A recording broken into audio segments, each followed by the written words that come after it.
गांव के दिल में एक मोची एक छोटे से मंच पर बैठा है जो धूप से नहाया हुआ है। वह लगन से काम करता है। भविष्य का एक सपना उसके चेहरे पर चमक रहा है। पड़ोसी आते जाते हैं, उनके कदमों की गूंज सुनाई देती है, क्योंकि वे अपने घिसे पिटे जूतों की मरम्मत के लिए उसके कुशल हाथों की तलाश करते हैं। शहर के स्कूल में मोची का बेटा अपने दोस्तों के साथ हंसता है, अपने पिता के बलिदानों से अनजान। एक होटल के कमरे में मोची का बेटा दोस्तों के साथ मौज मस्ती करता है, बिना किसी चिंता के हंसता है। एक नरम प्रश्नवाचक आवाज उत्सव में प्रवेश करती है।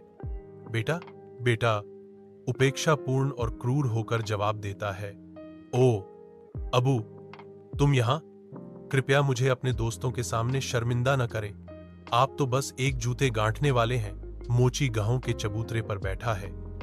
उसके हाथ कुशल सहजता से घूम रहे हैं, क्योंकि वह एक जूता सिल रहा है जो उसके जीवन के काम का एक मार्मिक प्रतीक है।